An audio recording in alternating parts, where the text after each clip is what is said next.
Hi guys, Chris at the Ultimate Recycler. I've just had a whole heap of e-waste dumped off in the front of my shop. Nearly fills the footpath. As you can see, there's a bit of everything. There was a whole ute load.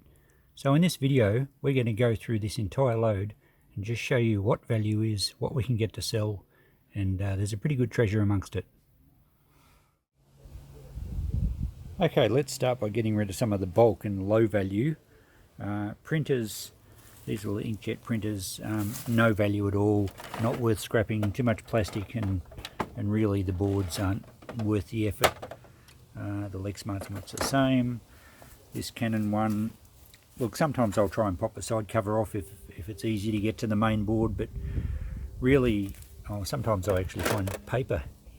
I've got a good supply of printer paper just from what printers get dropped in. But no value there. I might see if I can find the main board on that one easily, but don't waste time on printers. And the vacuum's much the same. All I've done with that one, I've already snipped the cord off. They have a nice long power cord on the vacuums. The only other value we're going to get out of those is sometimes the tubes are aluminium or stainless steel, but this one's just normal steel. Starting to go rusty a bit there, so it's just normal steel. So I'm fortunate that I can just handball all those straight out to our transfer station, and that gets rid of those. They'll be recycled through the official transfer station system. The other big things we had is a TV, well, was two TVs, two old CRT tellies. Sonic is just a cheaper brand. The only thing to check with tellies is if they've got a SCART connector. The retro gamers like them and they bring in a few dollars. This one hasn't, so there's no real value there. And this other one's a Panasonic. That's huge, this one. Great big TV, quite heavy. And this one I think just has your standard outlets as well. So no real value as far as TVs go. So we'll scrap them out and see if we get a little bit of value out of them before I send them to the transfer station. Okay, here we go. I've taken the cover off. These couple of boards, that was the output board and the board on top of the picture tube yoke here. There's really no value on those. Sometimes you'll find an IC chip on them, but generally they're no value boards. So I'll snip some wires off because some of the better value in a TV is the copper wire. And the yoke undoes, in this case with bolts, but usually they just unscrew. Bit of a twist, and you can see the copper in there. That's probably one of the first spots people go for in tellies for copper. And the second spot, and the better copper, is this degaussing cable that runs around the back of the picture tube. I believe its function is to reduce the magnetic field or cancel it out or something. So there's good copper in those, especially on the bigger tellies. We'll just take the main board out here. You can see there's not much to a TV once you get into it. I'll put that aside for now. The only other thing I grab out of these tellies, or at least look for, is the speakers. Most scrappies don't, of course, but I can sell them through the shop. Unfortunately, these ones, the rubber mounting around the paper has perished and fallen out, so these speakers are no good. I'll put that one in the scrap steel. The other one can stay in there. I could have put the main board back in here if I didn't want it, but I'm going to go through that in a bit more detail and show you what's of any value on that. So I always keep the screws so I can put the cover back on, and then I can take it to the transfer station as a TV, rather than having to get rid of the big back plastic piece, because if I had them separate they probably wouldn't take them. Now back to the main board. We'll go through this in a little bit of detail and give you an idea of where the value is. Cords, always throw them in a pile, of course. I mention them often. Now on the board itself there's the IC chips. It's a fairly large one, this one. There's often a lot of small ones, depends on the age of the telly. And there's also copper spools that sometimes you can just rip the copper out, just as I've done here, or you can break the whole spool off. Whether you pull the copper separately or whether you throw it in a box with transformers is up to you. In this case we're going to take the aluminium heat sinks. They've usually got a couple of MOSFET transistors screwed to them, and they add up a bit, but then aluminium is very light, so it takes a lot of it to get some weight. That's a nice clean piece. There's a couple of crystals here that apparently contain silver, and I should have mentioned the IC chips are saved for gold recovery. Here's another aluminium heat sink. Just break it off, we don't want the board, so it doesn't matter. And just a point that if you are collecting these, you do need to make sure they're pure, and you have to pull off any ferrous mounts or anything that's not aluminium, because if they spot that at the yard, it'll be downgraded and you'll get about 1/10 the price. So there's some transformers here. They break off pretty easily, pay about 50 cents a kilo at the moment. And here's another clean aluminium heatsink to grab. So the big Panasonic telly's been scrapped out. I did some micro scrapping on this, and I pulled everything off the circuit boards of value just for interest's sake.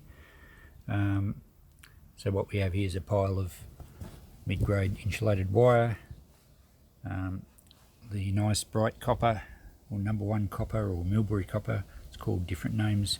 Basically it's as pure as you can get, and that's out of the degaussing cable, so that's a good chunk. And these lacquered copper was from the yoke that went on the back of the picture tube. It sells as, well, a lot of people call it burnt copper, even though you're not allowed to burn copper anymore, but it's still a pretty good price.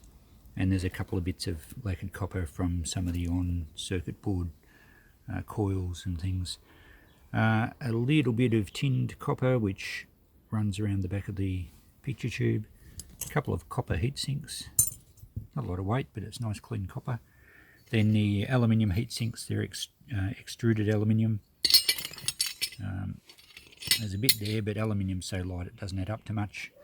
A small pile of IC chips, but it's not really worth the effort to remove those, I don't think, unless you've got plenty of time on your hands. Some of the couple little crystals, they're supposed to contain silver. A piece of sheet aluminium goes separately from the extruded, and a couple of little transformers that I just ripped off the circuit board.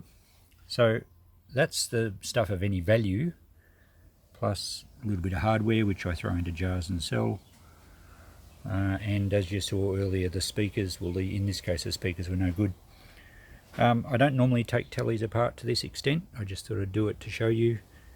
I did a few sums just to show the actual value, and really the best bits were the copper, but from the circuit boards, the ICs, the extruded aluminium, were 28 cents, 22 cents, only 30 cents for the insulated wire. But the stuff off the circuit boards is a lot of work for very little return, so unless you got plenty of time on your hands, it's really not viable. I do save all the screws and springs, etc., and they add up, so I allowed $1, plus there was also a few other little bits that I didn't weigh, like the little copper heat sinks. But that was about an hour's scrapping time, so because I didn't get any value for speakers here, I can get up to $5 for a pair of speakers through the shop. So take that out of the equation. It's really only about $5 an hour. It's pretty poor as an hourly rate, but as I said, if you enjoy doing it, it's a little bit therapeutic, and after all, it's a hobby for a lot of people. But I don't normally take it down this far. I'll do the other tally and we'll give you a bit of a comparison. Alright, well, I'll take this other TV now a bit more efficiently, hopefully, than the last one. So I've just removed the back cover. So really now all we want to do is chop off the wires that are worth getting. We're not going to worry about circuit boards this time. So we'll just get the wires because they're quick and easy. And we'll also target the copper, which is the better value out of TVs. But circuit boards and incidentals really aren't worth the effort. So the wire comes out really easily. Now the yoke, they usually have a couple of screws. And I do save these clamps too. They're actually stainless steel, and they all go in a jar, and I find I can sell them quite easily. There's another clamp under here. And the yoke should come off with a bit of a twist. There we go, that was easy to get. Now finish these wires.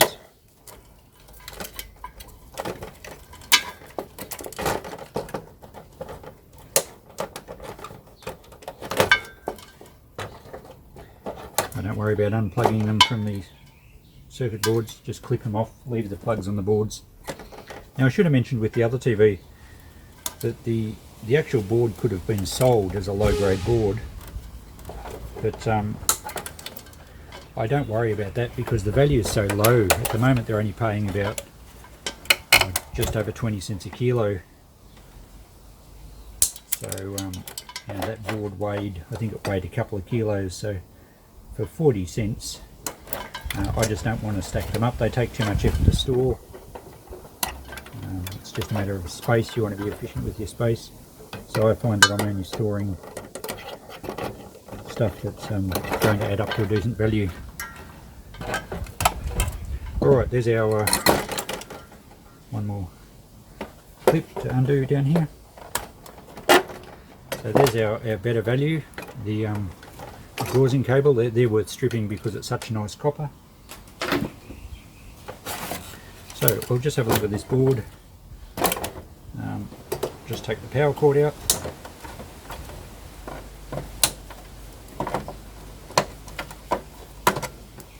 So the cords certainly add up. There's good weight in those cords.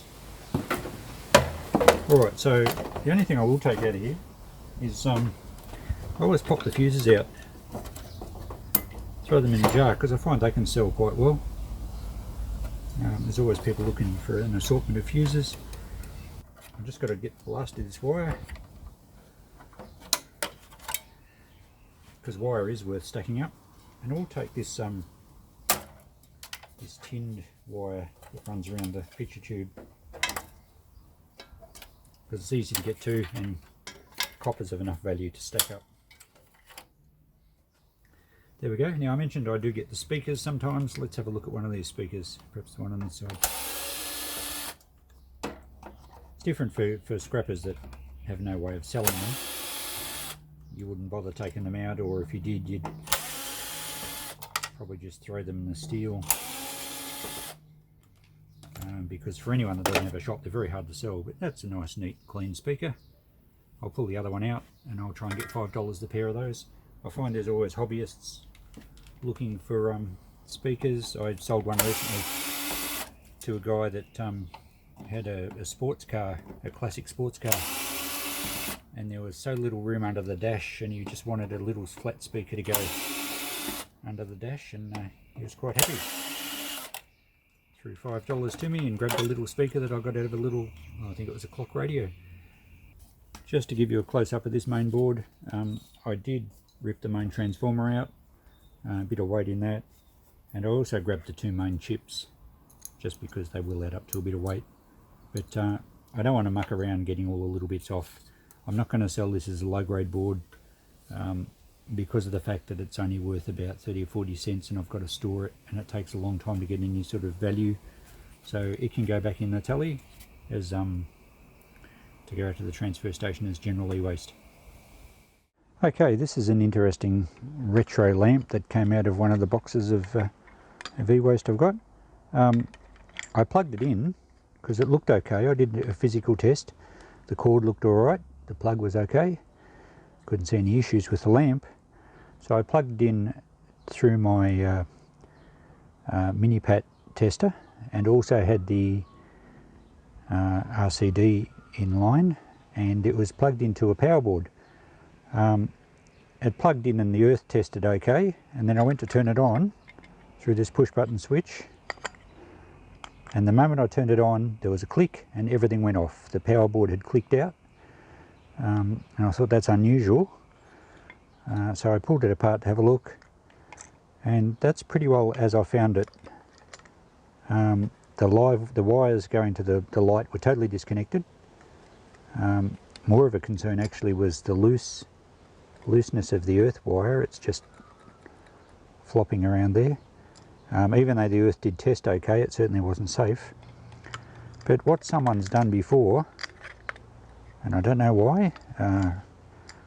They've wired the active and the neutral into the switch, and when I turned it on it actually connected the active to the neutral. Put immediate shock load through the wiring, and blew my power board thermal overload straight away. So if I hadn't had the power board in line, it would have blown a fuse in the house, or a trip out switch. I've only got fuses in this whole place. If you had an issue with your fuse board, it would have actually fried the wiring and started a fire. In this case there was no danger of electrocution, in that it was still earthed and there was no live wires going to the earth, so the actual thing would have been safe to hold. But the moment you turn it on, it was a direct short between the active and neutral. Extremely bizarre. I don't know who did it, I don't know why they did it, whether it was lack of knowledge or I don't know what, but just goes to show you should never trust anyone, any old piece of equipment when you're testing it. Always use the suitable test equipment, safety precautions. This will be an easy fix. I'll just rewire the switch properly, everything looks fine. But yeah, just a bizarre one I thought I'd show you, so you can never be too careful. Okay, this lamp's all been rewired. We'll run it through our tester, just make sure everything's fine. Power's up. I'll put the earth clip on to make sure it's earthed properly. Yes, that's all good. And we have lights. Beautiful. Switch works fine, passes all the tests. I know it's safe, so we can sell that one. Now that was well worth fixing up, and a nice little find in the e-waste box. 1960s I'd say, retro anodised aluminium. I think we'd probably get $20 for that without any problems in the shop. Okay, what's next? This was in amongst the pile. You may have seen it in the photos at the start. It's a Cambrook heater, has a thermostat, has high, low and just a fan. Has got a little crack to the housing there, but otherwise it looks in good order. So not worth scrapping. There's only a small electric motor in there, not worth the effort to get it out. Other than the wire, there's really no scrap value, but we'll just plug it in and see if it works. Plug it through a tester. There's no earth on these, they're a double insulated item. So it passes. Oh, it's actually on. It's fine. Let's make sure everything else is working. The fan's going, low, high. The heater's going. So that's all it needs is a little bit of a clean. I'm not going to go to too much trouble to turn the oscillator off. So look, it works great. I'm only probably going to put $5 on it in the shop. It's tested safe. $5 is much better return for me than trying to scrap it and getting rid of the plastic. As I said, there's only the cord and the fan motor, so value wise is under $1 for scrap. Quick clean, I get $5 for it. I'm happy, and someone will get a cheap heater. Alright, so I'll put that aside. We just need to give that a clean up. Now next, this is bizarre. I don't know what the hell people were thinking. There is a shoe wired to a lamp, lots of tape, and there's some big heavy weight. I don't think it's a battery, I think it's just a lump of cast iron to give it some weight. I wonder if it works. Let's try it. Plug it into my tester, give it some power. It's safe, and the light works. I don't know if you can see that. And why they've got a shoe wired to it, I'll have no idea. So don't know, and it's all taped up. I'm not going to clean it up to sell. I'll just knock that lump of cast iron off it, chop the cord off, and they can go in the scrap. I know the globe's okay. I might put that aside because it might be handy. Alright, well, we'll deal with that one in a second. Now we have some other bedside lights here. These ones are a little bit more modern, probably 1970s. I'll take that globe out of there, it doesn't suit it. I do get a good supply of globes as far as e-waste goes, so I've never have to go and buy a globe retail. This one looks in good order, other than just needing a clean. No issues with the wiring, at least on the outside. Let's put that globe back in and test it.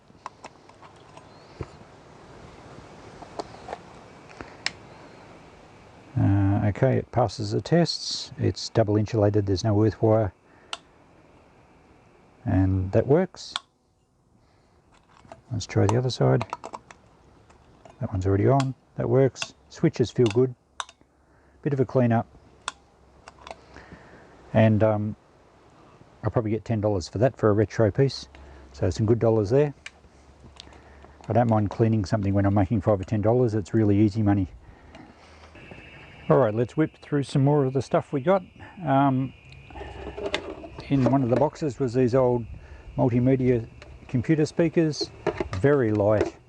The speakers in these are pretty cheap little nasty things, they're not worth taking apart.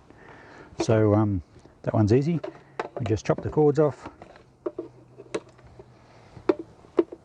and the power cord, and the plug, and then we have some good mid-grade wire. And these can go in the box I take out of the transfer station. Next we have some random remotes. Now some of those, that one was from the telly. I think it's a set-top box one. They're very, very grotty. I keep remotes when I've got a deal until the end in case I have a piece of equipment that needs one. But obviously I don't need the TV one. And these set-top boxes I'm going to scrap anyway. So all I do with them, if they're nice and clean, I will keep them and put them in the shop, because sometimes people are looking for remotes, but these aren't worth the effort to clean. So I'll pop the batteries out, and every now and again I get my little tester out, and well over half of these batteries out of remotes I find are still very good. In fact, a lot of them are full charge, near new. So like I said with light globes before, I don't have to buy light globes retail anymore since I'm doing this. I don't have to buy batteries retail, I've got an endless supply, which is great. So they can just go in the box for to load out to the transfer station. Oh, interestingly, this lamp with a shoe on it, I took the shoe off and this was the weight. Now it's a lump of steel, or at least cast iron, it's certainly metallic. It almost looks like a long rectangular dice, but there'd be moulds for something. So I don't really know. If anyone knows what that is, drop me a message underneath. But I reckon just as a quirky piece, I would get more for that in the shop than what I would have got for this lamp in going order. So I reckon I'd put $10 on that easily. But if you know what it is, drop me a line. I was happy to find that rather than just a piece of old cast iron. Now, what's next? All right, we have an old dirty keyboard. It's just a USB one, so I don't save those. I'll just keep the cord off that one. So that's all I want there. That one's off to the transfer station. Now, this little Ryobi drill. I put it on charge because I quite like these old drills, and you may have noticed I've got another one I use in some of my videos. It's a Makita, and it's a great little drill. They're a bit lighter than the more modern cordless drills. But I put this on charge, and it was on charge for a couple of hours, and we've got virtually nothing. So the batteries are obviously shot. It's not worth replacing batteries. Scrap wires, electric motor in that, barely worth getting out. The little charger, I sometimes keep chargers. It's a 9-volt charger. I know it works, so we might wrap that up and put it in a charger box. But otherwise I'd just chop it up for the transformer. But we'll keep that one. That can go to the transfer station. Now next we have a little phone system. It's got the really big numbers, which are great for the elderly. Now this one, I had this on charge. It's got another charger somewhere. There it is. And both of them charged up quite well. In fact, they're holding full charge. They're nice and neat and clean, easily a little saleable job lot there. I'd probably only put $10 on it, but someone will grab it for that. $10 is better for me than scrap value. So there you go, happy with that. It's a saleable little lot. Now what else we got? Often in e-waste I get all this software, Microsoft Works. It's usually well outdated. Security, antivirus, internet connections. This is all computer stuff here. And this one's still a sealed CD, Dell operating system, but 2005, so no one's going to want that. So all I do with these, no, it's not sealed, I save the CDs and likewise DVDs, and I stack them up, and I've got a plan for them in the future. I want to make a lamp out of them, so stay tuned to my channel, you might see something. The rest of them, if you take the paper out, they can go in the recycle bin, and the paper can of course separately as well. But the plastic is recyclable as well. So that's what I do with that stuff. Alright, we also have another keyboard. This is a wireless keyboard with the receiver. I probably will try and sell that. I'm not going to ask much. I might just put $5 on it, and someone will take a punt that it's a goer. It's fairly clean, and the receiver's there. There was no Dell mouse with it, but I did see one on eBay that sold for about $30, so we'll whack that in the shop for $5.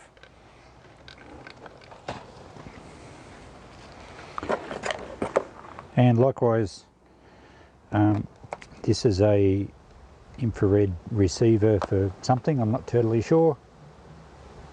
And I think this goes with it, or unless that goes with the keyboard. Possibly it does. Anyway, I'll whack these in the shop for a couple of bucks each, and if they sit there too long they'll be scrapped, but I often get a few dollars first. Likewise, this little battery charger, it does the smaller ones. It's not a rechargeable, but it does rechargeable smaller. They're, what size are those? AAA I think, and it does the AA ones as well. I'll just put that in a $2 bin in the shop, someone will buy that one as well. Now I mentioned at the start with these printers, they're pretty hard to get much value out of. I just took the back panel off this, it was only 3 screws. So this Canon one was the only one that's likely to have a good board in it. It's not big, but it's a reasonable board. It'll go as a mid-grade, which pay okay. So it's a matter of a few screws on the cover.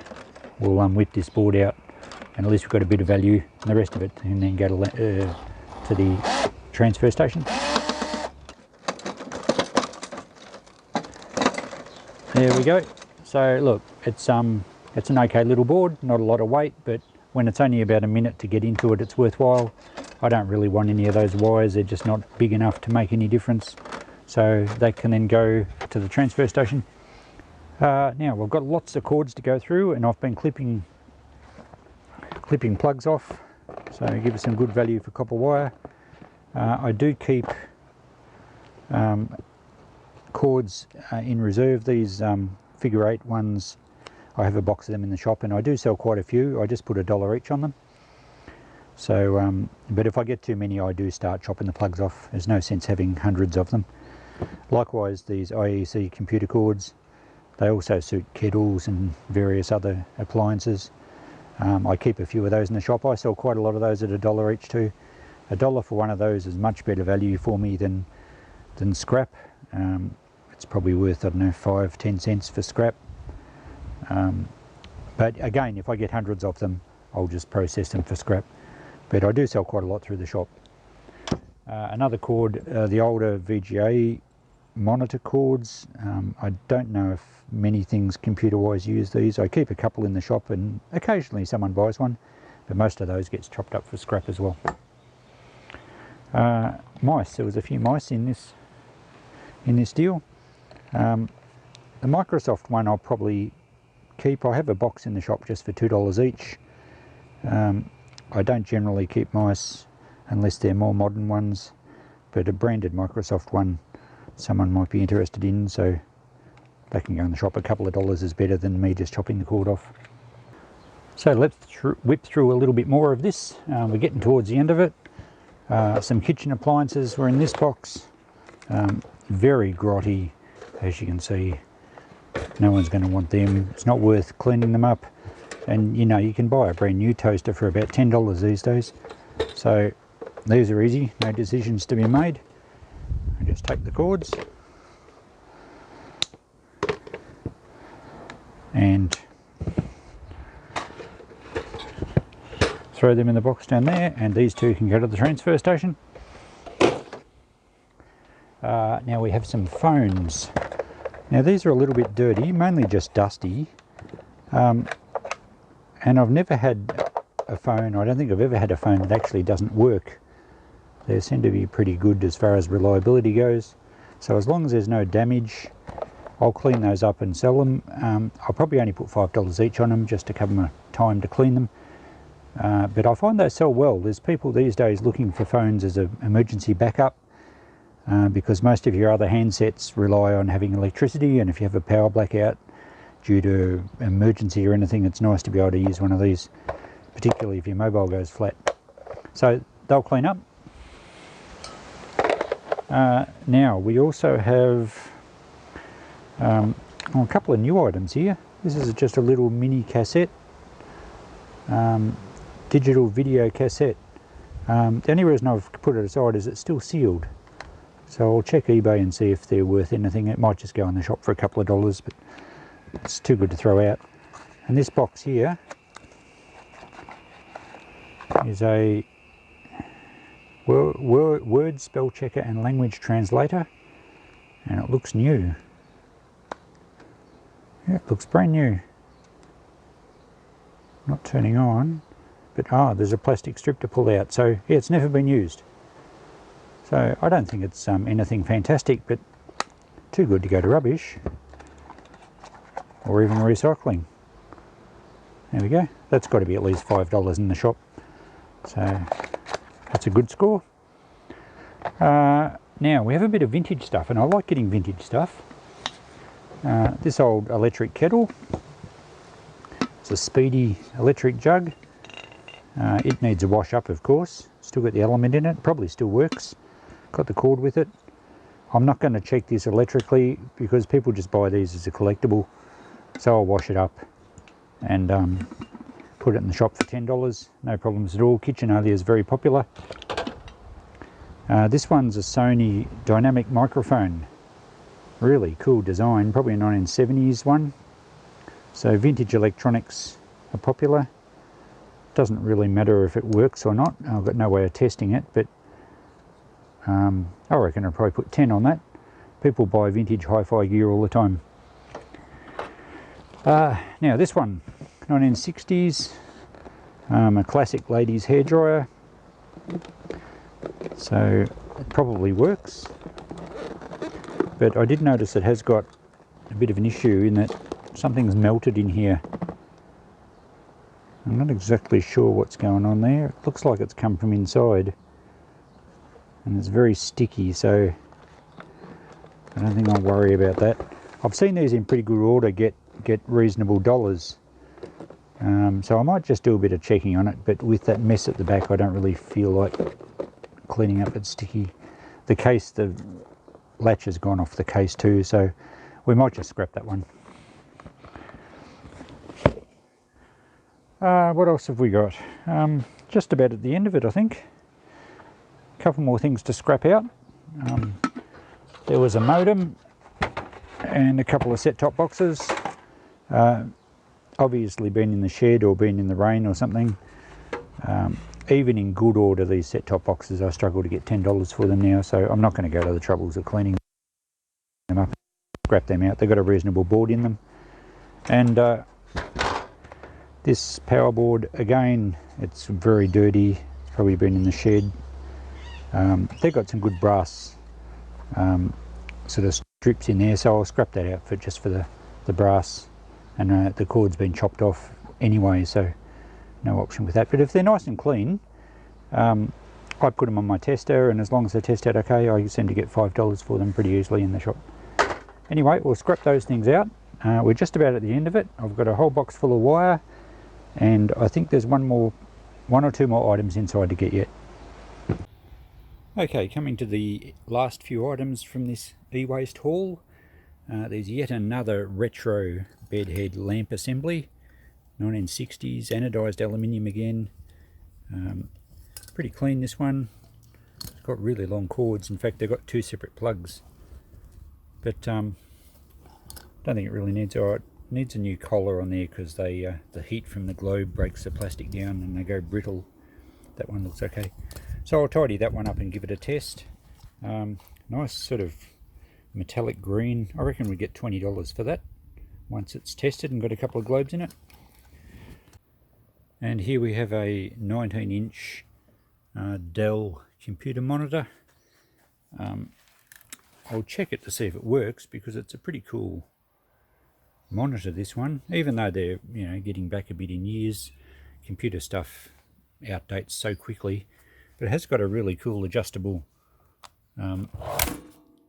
stand there. So I did check eBay and they seem to sell okay. I did see them sell for up to $50. In fact, a few people were selling those stands and asking $20 or $30. So we'll give that one a check. But that will probably go in the shop as well. And now we're going back a few years. This Samsung computer monitor, I didn't actually measure it. It's probably a 15-inch screen or something. I would imagine it's back to the 90s. I'm not too sure on dating computer stuff, but I do know that that the retro gamers sometimes go for these old CRT monitors. Whether this is one, I don't know. It looks to be in good order. I'll plug it in and check it, and if it's operational, I'll put it in the shop. No idea what price to put on it. I'll have to check that.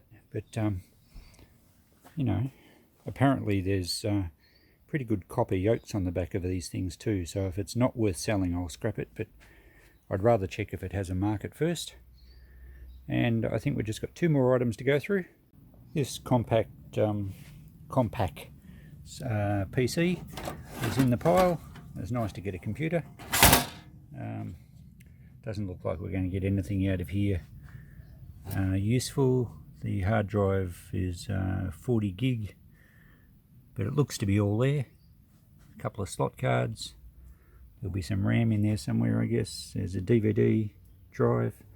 So we'll scrap that one out. But you know, computers are good to scrap out. I enjoy it, and you usually get some value. There's certainly the motherboards are worth stacking up. Power supply I'll put in a pile with heaps of the others, and the slot cards are worth a bit. So we'll scrap that one out when we get a moment. And the last thing is this really cool 50s era heat lamp. The beauty about these heat lamps is that they look like a desk lamp, and that's exactly what I'm going to do. I'm going to convert it into a desk lamp. It's got that really sort of nice 50s hammer tone paint, aluminium shade.